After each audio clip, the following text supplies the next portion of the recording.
오늘 말씀은 믿음으로 하나님을 기쁘시게 하라라는 말씀입니다. 믿음으로 하나님을 기쁘시게 하라. 하나님께서 믿음을 가진 성도님들을 기뻐하십니다. 성경은 하나님께서 여러분을 통해서 가장 기뻐하시는 것은 여러분의 믿음이라고 말씀하십니다. 히브리서 11장 6절에 보시면 믿음이 없이는 하나님을 기쁘시게 못하나니 하나님께 나아가는 자는 반드시 그가 계신 것과 또한 그가 자기를 찾는 자들에게 상 주시는 이심을 믿어야 할지니라고 말씀하십니다. 사랑하는 여러분, 여러분 모두 하나님께서 기뻐하시는 믿음을 가지시기를 주님의 이름으로 축원합니다. 그러면 사랑하는 여러분, 여러분들이 믿어야 할 내용이 무엇일까요? 여러분들이 무엇을 믿어야 할까요? 히브리서 11장 6절에 기록된 말씀을 통해서 두 가지를 믿어야 한다는 사실을 알 수 있습니다. 첫째는 하나님이 살아계시다라는 사실, 하나님은 살아계신 하나님이시다라는 사실을 믿어야 합니다. 둘째는 하나님을 믿는 자들에게, 하나님을 믿고 구하는 자들에게 하나님께서 상을 주신다라는 사실을 믿어야 합니다. 두 가지. 그러므로 사랑하는 여러분, 하나님이 살아계심을 여러분들이 믿고 하나님은 그를 신실하게 찾을 때 상 주시는 분이심을 여러분 모두 믿으시기를 바랍니다. 사랑하는 여러분, 여러분의 믿음이 크면 클수록 큰 상을 받을 수 있습니다.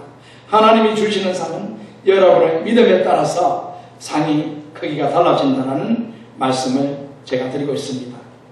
큰 믿음을 가진 분들에게는 큰 상을 주실 것이요, 작은 믿음을 가진 분들에게는 작은 상을 주실 것입니다. 믿음이 없는 분들에게는 상을 주지 않을 것입니다. 아브라함과 같이 큰 믿음을 가진 분들에게는 아브라함이 믿음의 조상이라고 불렸던 것 같이 여러분들도 큰 상을 받을 것입니다.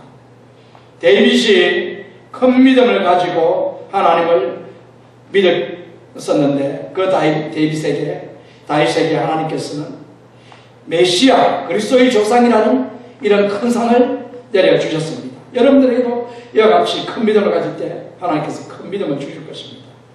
요셉도 큰 믿음을 가진 사람이었었는데 요셉 역시 바로 하나님께서 큰 상을 내려주셨다는 사실 여러분 잘 알고 계실 것입니다. 그러므로 사랑하는 여러분, 모두 큰 믿음을 가지고 하나님께서 주시는 큰 상을 받으시기 바랍니다. 사랑하는 여러분, 믿음에 대하여 정의를 내린 말씀 히브리서 11장 1절을 우리가 한번 다 같이 읽어보도록 하겠습니다. 히브리서 11장 1절 다 같이. 믿음은 바라는 것들의 실상이요 보이지 않는 것들의 정건이라고 말씀하십니다.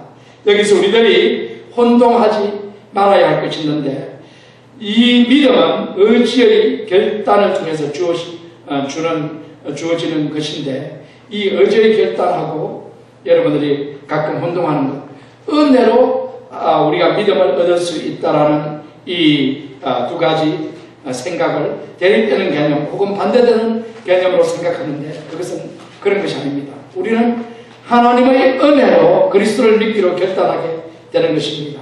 바울이 에베소서 2장 8절 9절을 보시면 분명히 기록해 놨습니다. 너희가 그 은혜로 인하여 믿음으로 말미암아 구원을 얻었나니 이것이 너희에게서 난 것이 아니요 하나님의 선물이라. 행위에서 난 것이 아니니 이는 누구든지 자랑치 못하게 하려 함이니라 라고 분명히 기록하지 않았습니까? 구원이 하나님의 선물이요, 구원을 받게 하는 믿음 역시 하나님의 선물입니다. 그러므로 우리가 예수님을 믿게 되는 것은 하나님의 은혜입니다. 예수님을 믿을 수 있는 것은 바로 하나님의 은혜를 입었기 때문입니다.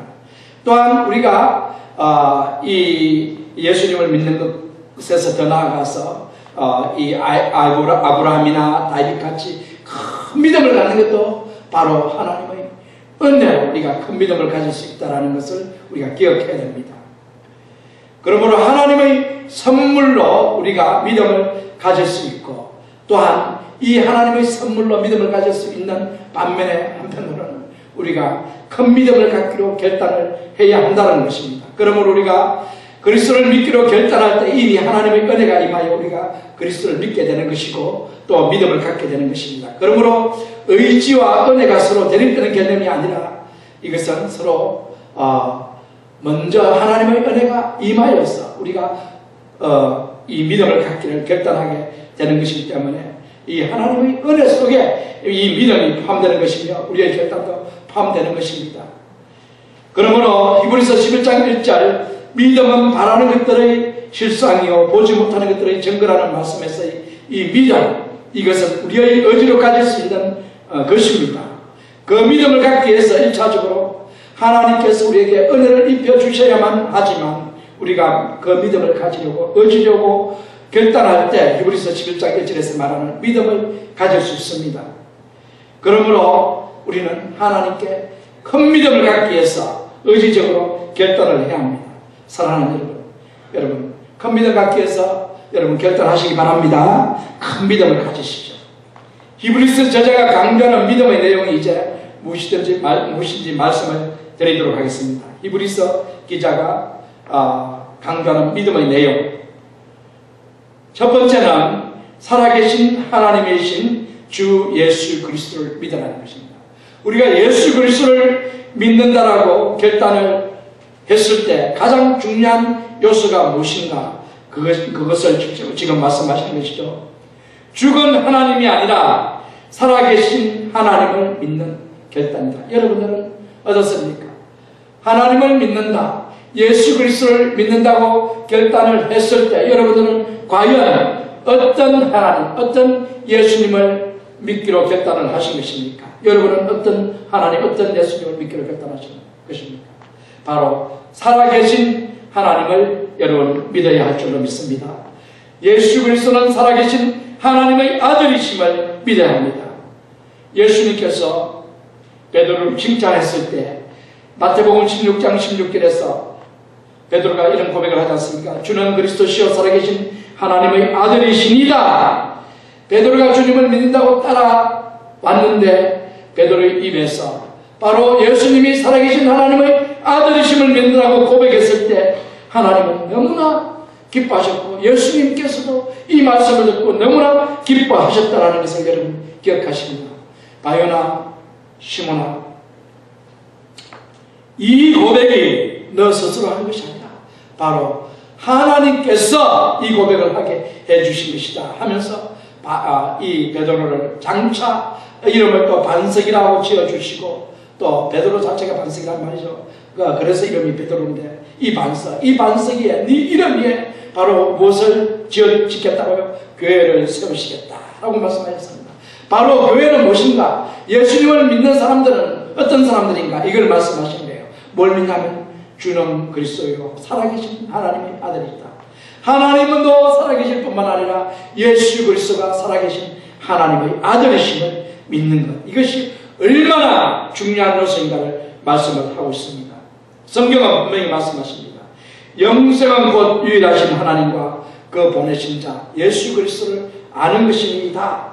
예수 그리스도께서 살아계신 하나님이시며 예수 그리스도께서 우리 인생을 주관하시며 이 세상의 심판자가 되시고 우리의 구주가 되셔서 살아계신 이 영생하신 예수님께서 우리를 장차 천국으로 인도하시고 우리에게 영생을 주셔서 천국에서 살게 하실 분이시다라는 것을 분명히 믿는 자들이 모여있는 곳이 바로 교회이며 예수님을 믿는 자들입니다.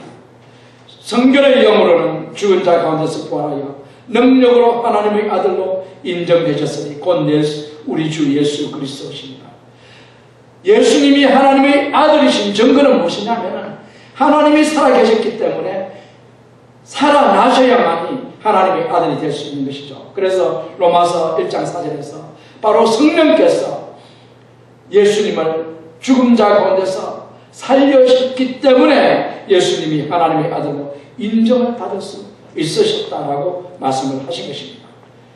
그리고 요한계시록에 보면 보라 내가 속히 오리니 내가 줄 상이 내게 있어 각 사람에게 그 일한 대로 갚아주리라. 나는 알파와 오메가요 처음과 나중이요 시작과 끝이라. 여기서 내가라고 1인칭 단수를 써서 말씀하신 분이 누구십니까? 바로 예수님입니다. 내가 속히 오겠다. 나는 지금 하늘에 하나님 편에 있는데 내가 속히 와서 내가 줄 상이 내게 있어서 각 사람에게 그 상을 주겠다라는 말씀이시고, 그리고 나는 알파오며 시작과 끝이라는 것이죠. 처음과 나중이라는 것이죠. 그래서 이 세상을 시작과 끝이 되시는 분이 바로 예수님이시기 때문에 예수님은 영생하신 분이시며 살아계신 하나님의 아들이시며 우리와 함께 영원히 함께 살아계실 분이심을 이 시간 말씀하고 계십니다. 그러므로 사랑하는 여러분, 기억하시기 바랍니다. 주 예수 그리스도를 살아계신 하나님으로 믿지 않는 신앙은 죽은 믿음입니다. 살아계신 주 예수 그리스도를 믿지 않는 분들은 구원받지 못한 분들입니다. 성경은 분명히 말씀하십니다. 내가 만일 내 입으로 예수를 주로 시인하면 또 하나님께서 그를 죽은 자 가운데서 살리신 것을 내 마음에 믿으면 구원을 얻으리니, 우리가 구원을 얻으려면 예수님을 주로 시인을 해야 되고 또 하나님께서 그를 살리셔서 지금 우리와 함께 살아계시다는 것을 분명히 마음에 믿어야만이 우리가 구원을 얻는다라고 로마서 10장 9절에 기록해 놓은 것입니다. 우리들이 하나님을 기쁘게 하기 위해서 믿음의 결단을 내려야 하는데, 첫째 결단은 살아계신 하나님이신 예수 그리스도를 믿는 믿음의 결단입니다. 이 믿음의 결단을 할 때 바로 진정으로 하나님께서 기뻐하신다는 것입니다. 자, 둘째 결단은 무엇일까요? 둘째 결단은 살아계신 하나님께서 주실 상을 믿음으로 바라보라는 것입니다. 우리가 둘째 결단을 해야 될 게 무엇이라고요? 살아계신 하나님께서 우리에게 주실 상을 뭘로 바라보라고요? 믿음으로 바라보라 라는 것입니다. 히브리서 11장 1절에 보면 믿음은 바라는 것들의 실상이요 라고 기록이 되어 있습니다. 실상 이것이 무엇입니까? 영어로는 뉴 킹 제임스 버전에서는 서브스턴스로 번역되었는데, 이것은 서브스턴스, 요즘 보면 보통 마약이라고 표현할 때 마약이라고 서브스턴스, 물질 이렇게 말하지 않습니까? 그런 물질인데 실제로 존재하는 것, 실제로 번역되었고, 헬라어로는 히포스타시스입니다. 이 서브스턴스는 뭐냐면 서브라는 이 한 단어하고 스탠스라는 한 단어, 이 두 단어가 붙었습니다. 아래에 서 있는 것, 아래라는 단어와 있는 것, 존재한다는 것, 이 두 개가 붙어서 서브스턴스인데, 이것은 헬라어 역시 히포라는 아래라는 단어하고 이스템이 있다라는 이 동사 두 개가 붙어가지고 아래 존재하는 것, 이것이 바로 서브스턴스요, 히포스타시스요, 또 우리말로는 실상입니다. 실상. 그래서 실상은 기초, 실체, 확정, 객관적 실제 등으로 신학자들이 사용합니다. 그러므로 실상은 사람의 감정이나 생각에 따라서 있었다가 없어졌다가 하는 것이 아닙니다. 그것들의 영향을 받지 않는 객관적, 오브젝티브한 리얼리티입니다. 객관적인 실체, 오브젝티브 리얼리티, 이것이 바로 실상이다 라고 여러분 기억하시면 되겠습니다. 그러므로 우리가 믿음으로 바라는 것은 우리 생각에 따라 믿음이 약해지면 없어졌다가 믿음이 있으면 존재했다 하는 이런 것이 아니라, 믿음으로 바라보는 것은 실상이라 했습니다. 이 실상은 항상 존재하고 있는 실제적인 물질이다 라는 것을 여러분 기억하시면 되겠습니다. 그래서 객관적 실체에 대해서 히브리서 기자는 한 가지 예를 들어서 설명을 하고 있습니다. 히브리서 11장 3절에 보면 믿음으로 모든 세계가 하나님의 말씀으로 지어진 줄을 우리가 아나니 보이는 것은 나타난 것으로 말미암아 된 것이 아니니라 라는 이 말씀이 있는데, 하나님이 창조한 우주가 존재한다는 것을 우리는 다 알고 있습니다. 그런데 하나님께서 이 우주를 말씀으로 지으셨지 보이는 것으로 짓지 않았습니다. 우리는 믿음으로 이 사실을 압니다. 우리는 하나님께서 말씀으로 지으신 이 우주라는 객관적 실제를 소유하고 그 속에서 살고 있는 것입니다. 믿음이 없는 사람에게는 이것이 말씀으로 지어진 것을 알 수 없고 이 우주가 어떻게 생겼는지 알 수 없어서 지금도 연구한다고 계속 연구하지만 이 우주가 어디서 생겼는지 믿음이 없는 사람은 절대 알 수 없습니다. 그러나 믿음이 있는 사람은 하나님께서 말씀으로 유에서 무로 객관적 실체인 이 우주를 지었다라는 것을 알 수가 있습니다. 이것은 무슨 말이냐면 믿음이 있는 자들은 이 무에서 유가되는 이 우주를 소유할 수가 있다는 것입니다. 마찬가지로 우리가 믿음이 있을 때 우리가 바라는 것들이 있다면 믿음으로 그걸 바라보면 거기 객관적인 실체로서 존재하는 것이요 장차 우리에게 주어진다는 것을 이 시간 주님께서 말씀하고 있습니다. 그러므로 사랑하는 여러분, 히브리서 11장 1절의 뜻은 분명합니다. 여러분들이 믿음으로 살아계신 하나님께서 주실 상을 바라볼 때, 그 상을 소망할 때 하나님께서 그 상을 여러분들에게 반드시 주실 것이라는 말씀입니다. 그러므로 사랑하는 여러분, 살아계신 하나님께서 여러분들에게 주실 상을 믿음 있는 대로 바라보시기 바랍니다. 사랑하는 여러분, 히브리서 기자가 본문의 믿음으로 인해 하나님께 상을 받는 믿음의 선배들을 언급을 했습니다. 믿음의 선배들을 말했는데 4절에서는 아벨의 믿음과 그가 받은 상을 말하고 있습니다. 믿음으로 아벨은 가인보다 더 나은 제사를 하나님께 드림으로 의로운 자라 하시는 증거를 얻었으니 하나님이 그 예물에 대해서 증거하시이나. 이 가인과 아벨, 이 두 사람이 하나님께 예물을 드리고 제사를 드렸는데 누구의 제사는 하나님께서 받으셨습니까? 아벨의 제사는 받으셨고 누구의 제사는 받지 않았습니까? 가인의 제사는 받지 않았습니다. 그 이유가 무엇일까요? 그 이유가 무엇일까요? 아벨은 믿음으로 살아계신 하나님을 바라보고 그 하나님께 제사를 드렸습니다. 가인은 믿음이 없어서 살아계신 하나님을 바라보지 못하고 그냥 제사를 드렸습니다. 그 결과 아벨은 가인보다 더 나은 제사를 하나님께 드리게 되었으며 하나님께서 아벨을 의로운 자라고 인정을 해주셨다는 것입니다. 다시 말씀드려서 아벨이 믿음으로 살아계신 하나님을 바라보고 제사를 드림으로써 하나님께서 아벨을 의로운 자로 인정하시는 상을 받을 수 있었습니다. 그러므로 우리가 예배를 드릴 때도 바로 살아계신 하나님을 바라보며 믿음으로 예배를 드릴 때 하나님께서 주시는 상을 받을 수 있는 것입니다. 히브리서 기자가 에녹의 믿음을 5절에 소개하고 있습니다.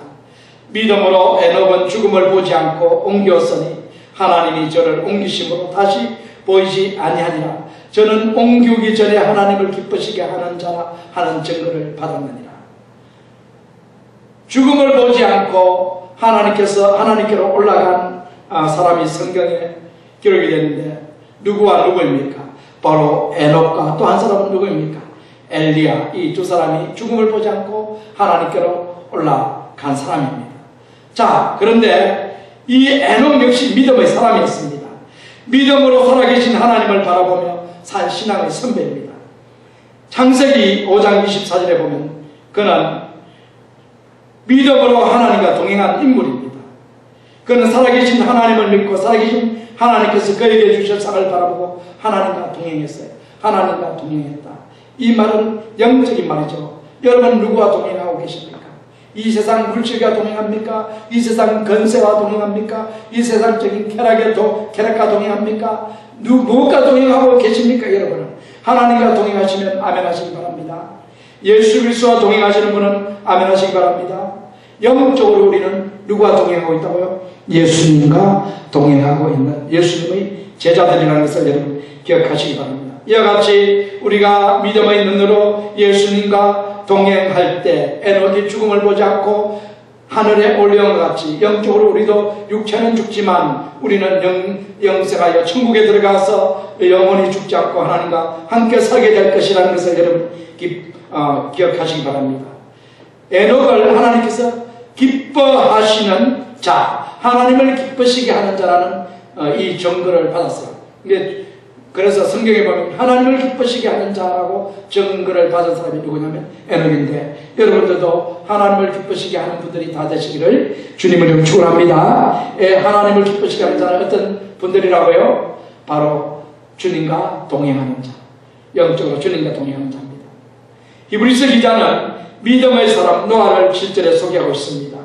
읽어보겠습니다. 믿음으로 노아는 아직 보지 못하는 일에 경고하심을 받아 경외함으로 방주를 예비하여 그 집을 구원하였으니 이는 이로 말미암아 세상을 정죄하고 믿음을 쫓는 의의 후사가 되었느니라. 이 노아는 여러분 너무나 잘 아는 인물이죠. 노아는 믿음으로 하나님께서 물론 온 세상을 심판하실 하나님의 심판을 바라보고 방주를 몇 년간 지었습니까? 120년 동안 방주를 지은 인물입니다. 그 결과 노아는 그 자신의 집을 구원했을 뿐만 아니라 세상을 정죄하고 믿음을 쫓는 의의 후사가 되는 상을 받았습니다. 여기서 의의 후사라는 것은 의를 물려받은 사람이라는 것이죠. 우리도 노아와 같이 의를 물려받은 사람입니다. 예수님을 잘 믿어서 믿음으로 살아가는 자들에게는 의의 후사가 되죠. 여러분들께서 잘 아시다시피 노아는 악인을 심판하고 의인을 구원하시는 하나님의 공의로운 심판과 구원을 나타내는 예표적인 인물입니다. 예수님을 믿지 않는 자를 심판하시고 예수님을 믿는 자를 구원하시는 하나님의 공의를 예표하는 인물이 바로 노아입니다. 하나님께서 내리신 공의의 심판에서 구원받은 의인이 바로 노아라는 것을 여러분 기억하시기 바랍니다. 사랑하는 여러분, 살아계신 하나님께서 주신 상을 바라본 인물 두 사람을 더 말씀드리겠습니다. 아브라함과 사라에 대해서 말씀을 드리겠습니다. 8절에서 10절까지는 아브라함에 대한 말씀입니다. 믿음으로 아브라함은 부르심을 받았을 때 순종하여 장래 기업으로 받을 땅에 나갔어요. 갈 바를 알지 못하고 나갔으며 믿음으로 저가 에방에 있는 것 같이 약속하신 땅에 우가하여 동일한 약속을 유업을 함께 받은 이삭과 야곱으로 더불어 장막에 거하였으니 이는 하나님이 경영하시고 지으실 터가 있는 성을 바랐습니다.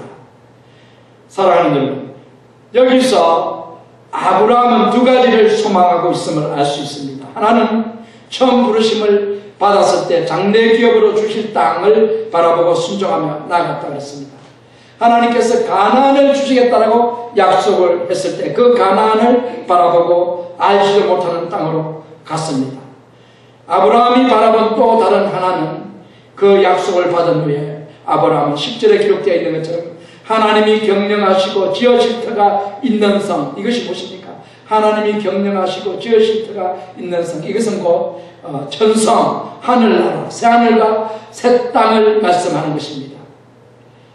아브라함은 그 자손들에게 가나안을 주시겠다고 하나님께서 약속을 하셨지만 아브라함 자신은 가나안보다 더 나아가 오직 하나님 계신 곳 천국을 바라보고 살았다라고 히브리서 기자가 말하고 있습니다.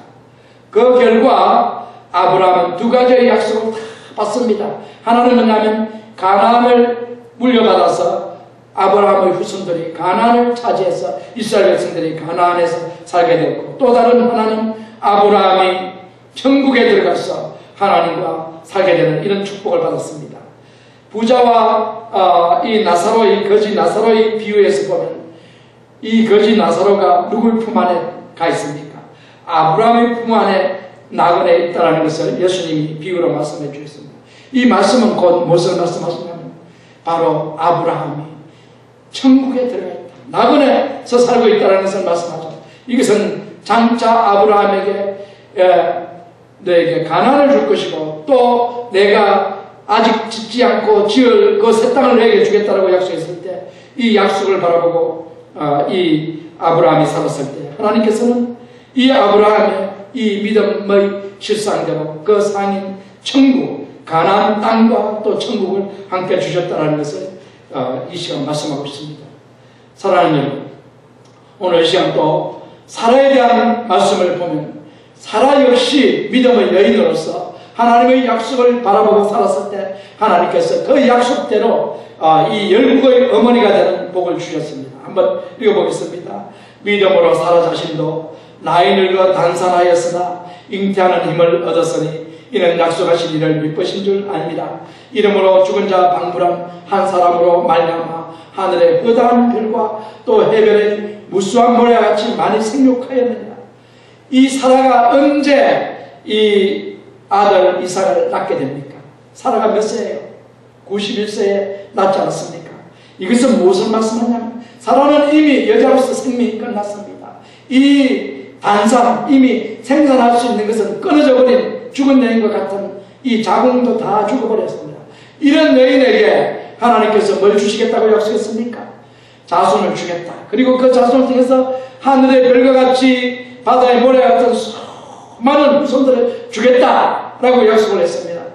이 사라는 90세로서 이미 완전히 이 여인으로서 모든 기능이 상실되어서 완전한 노인이었지만 그러나 믿음으로 하나님의 약속을 바라보았습니다. 이 바라본 약속에 의해서 이 아브라함의 아내 사라는 결국 이삭을 낳게 되었습니다. 그래서 이삭이라는 이름이 무엇입니까? 웃는다는 뜻입니다. 웃는다. 왜 웃습니까? 내가 완전히 아이를 못 얻을 줄 알았는데 하나님께서 아이를 주셨기 때문에 웃음이 나는 것이죠. 그래서 이삭의 이름이 웃는다예요. 바로 이와 같이 사라가 약속을 바라보고 하나님께서 자손을 주시겠다고 하신 이 말씀의 약속을 바라보고 하나님을 믿었더니 하나님께서 그 믿음의 실상대로 바로 이 이삭을 주셨고 또 수많은 이스라엘 백성들과 열방이 또 다른 민족들 이방인들도 바로 사라의 후손들이죠. 이런 많은 후손들을 갖게 되었던 것입니다. 자, 사랑하는 여러분, 그러므로 우리가 기억해야 될 것이 있습니다. 바로 믿음의 선배들을 통해서 하나님께서 주신 이 약속에 대한 믿음에 대해서 반드시 상을 주시고 복을 내려주셨다는 것 여러분 기억하시기 바랍니다. 그러므로 우리가 믿음으로 이 믿음의 선배들과 같이 하나님의 약속을 붙잡고 믿음으로 우리에게 주실 상을 바라볼 때 하나님께서 놀라운 축복으로 우리에게 그 믿음대로 상을 베풀어 주실 것이라는 사실을 여러분 기억하시기 바랍니다. 믿음은 바라는 것들의 실상이요 보지 못하는 것들의 증거입니다. 살아계신 하나님은 믿음을 가진 여러분들을 기뻐하시고 여러분들에게 상 주시기를 기뻐하신다는 사실을 여러분 기억하시기 바랍니다. 사랑하는 여러분 기억하시기 바랍니다. 자, 이제 네 번째, 여러분의 믿음으로 바라본 하나님의 약속은 반드시 어떻게 된다고요? 성취된다. 어떻게 된다고요? 여러분의 믿음으로 바라본 하나님의 약속은 반드시 성취된다는 것을 여러분 기억하시기 바랍니다. 이스라엘 백성들이 가나안에 들어가기 위해서 광야 생활을 했는데 아직 그들은 가나안에 들어가서 그것을 자신들의 소유로 차지하지 못했습니다. 그러나 광야 생활을 하는 동안에 그들은 가나안에 대한 실상을 마음에 가지고 있었습니다. 하나님께서 가나안을 그들에게 주실 것이라고 약속하셨기 때문입니다. 믿음으로 그 약속을 붙잡은 사람은 가나안을 실상으로 소유하고 있었고 시간이 지난 다음에 그것이 실제로 그들의 소유가 되었습니다. 그러나 믿음이 없는 사람들은 멸망당했습니다. 민수기 14장에 가나안을 정탐하고 돌아온 12명의 정탐꾼의 보고와 그에 대한 이스라엘 자손들의 반응이 기록됐는데 12명 중에서 10명이 부정적인 보고를 했습니다. 이제 그 가나안에는 너무나 강한 민족들이 살고 있기 때문에 성도 너무나 튼튼하기 때문에 도무지 우리가 그곳에 들어가서 그 가나안 족속들을 이길 수가 없어. 그러니 우리는 이제 더 이상 가능이 없어. 이 광야에서 죽을 수밖에 없는 우리 민족이야 하며 부정적인 복을 했지만 2명은 긍정적인 복을 했습니다. 누구입니까? 여호수아와 갈렙. 이 두 사람은 긍정적인 복을 했어. 하나님이 우리에게 가나안을 주시겠다고 약속을 했기 때문에 우리가 가나안에 들어가면 반드시 그 가나안을 차지할 수 있어. 이렇게 보고했죠. 결과는 어떻게 됐습니까? 이 부정적인 보고를 한 10명과 그 부정적인 보고에 동료되어서 하나님을 원망하고 이 아브라함과 누굽니까? 모세와 아론 이 지도자를 돌로 쳐서 죽이려고 했던 이 1세대 이스라엘 자손들은 다 광야에서 죽임당하죠. 가나안에 들어가지 못합니다. 그런데 긍정적인 복을 했던 누가 가나안에 들어갑니까? 여호수아와 갈렙은 가나안에 이 세대들과 함께 들어가서 가나안의 기업을 차지할 수 있는 복을 누렸다라는 사실 여러분 기억하시기 바랍니다. 사랑하는 여러분, 살아계신 하나님이신 예수 그리스도를 여러분 믿으시기 바랍니다. 믿음을 기뻐하시고 믿는 자에게 상을 주시는 하나님을 믿으시기 바랍니다. 약속을 이루실 하나님을 믿으십시오. 사랑하는 여러분, 하나님은 믿음의 사람을 기뻐하시고 여러분의 믿음에 상을 주신다는 사실을 주님의 기억하시기를 주님의 이름으로 축원합니다.